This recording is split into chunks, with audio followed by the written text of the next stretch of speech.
Hello friends, welcome to Kitchen Lovers. இன்னைக்கு நம்ம கிச்சன்ல மார்னிங் டிஃபனை ஸ்பெஷல் ஆக்குற மாதிரி ஒரு ஈஸியான எக் ரெசிபி தாங்க செய்ய போறோம். டெய்லி இட்லி தோசைன்னு டிஃபன் சாப்பிட்டு போர் அடிக்குதா? ஒரு கப் இட்லி மாவு வச்சு டிஃபனை ஸ்பெஷல் ஆக்கலாம் வாங்க.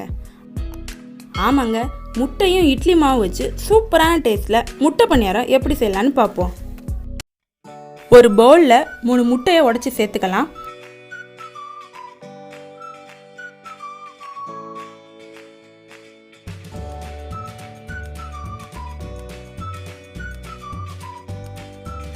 அதில் தேவையான அளவு உப்பு, 1 ஸ்பூன் பெப்பர் பவுடர், சின்ன சின்னதாக கட் பண்ணி வச்சுருக்க ஒரு பச்சை மிளகாய், குட்டி குட்டியாக நறுக்கின ஒரு வெங்காயம், குட்டி குட்டியாக நறுக்கின ஒரு சின்ன சைஸ் தக்காளி, கட் பண்ணி வச்சுருக்க கொத்தமல்லி, துருவின ஒரு கேரட், துருவின முட்டைக்கோஸ் கொஞ்சம்.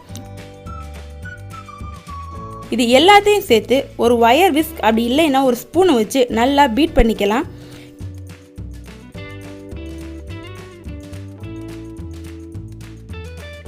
கேரட், முட்டைக்கோஸ், தக்காளி இது எல்லாமே ஆப்ஷனல் தான். இதெல்லாம் நீங்கள் சேர்க்காம கூட செய்யலாம்.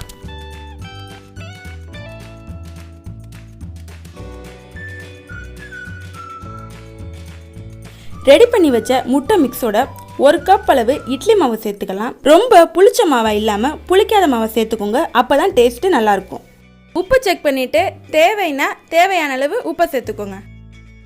சேர்த்து நல்லா மிக்ஸ் பண்ணி விட்டுடுவோம்.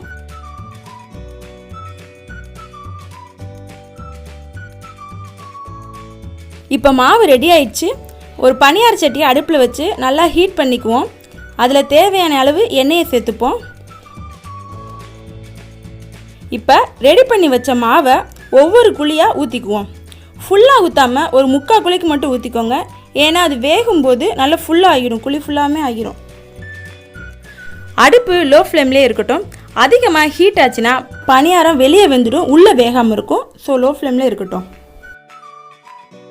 பாருங்கள், 3/4 குழிக்கு தான் நம்ம மாவு ஊற்றினோம். இப்போ குழி ஃபுல்லாமே வந்துடுச்சு. நல்லா வேகவும் திருப்பி விட்டுட்டு இன்னொரு பக்கத்தையும் வேக வச்சுப்போம். இந்த மாதிரி ஸ்பூன் யூஸ் பண்ணிங்கன்னா எடுக்கிறதுக்கு உங்களுக்கு கொஞ்சம் ஈஸியாக இருக்கும்.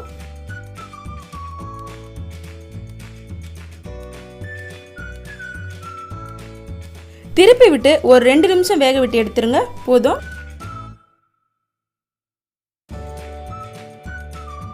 இப்போ நம்ம இதை எடுத்துடலாம். அவ்வளோதாங்க, டேஸ்டியான முட்டை பணியாரம் ரெடி.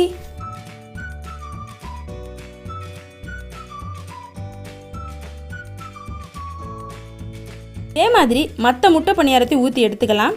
இட்லி மாவு சேர்க்காம கூட நீங்கள் பிளெயினாக ஊற்றலாம். அப்படி செஞ்சிங்கன்னா அது ஆம்லெட் மாதிரி இருக்கும். ஸோ கொஞ்சமாக மாவு சேர்த்து செஞ்சால் டேஸ்ட்டு டிஃப்ரெண்ட்டாக இருக்கும். மாவு சட்டியில் ஒட்டிக்கிட்டு வராமல் போய்ட்டுன்னு பயப்பட வேணாம். நம்ம முட்டை சேர்க்குறதால அது ஒட்டாமல் ரொம்ப ஈஸியாகவே எடுத்துடலாம். கொஞ்சம் மாவு 3 முட்டை மட்டும் போதும். சட்டுன்னு 2 நிமிஷத்தில் மார்னிங் டிஃபன் ரெடி பண்ணிடலாம். டெய்லி போரிங் டிஃபனுக்கு ஒரு நாள் நம்ம பிரேக் விட்டுட்டு இதை ஒரு தடவை ட்ரை பண்ணி பாருங்கள். எல்லாருக்குமே ரொம்ப பிடிக்கும், குறிப்பாக குழந்தைங்களுக்கு ரொம்பவே பிடிக்கும்.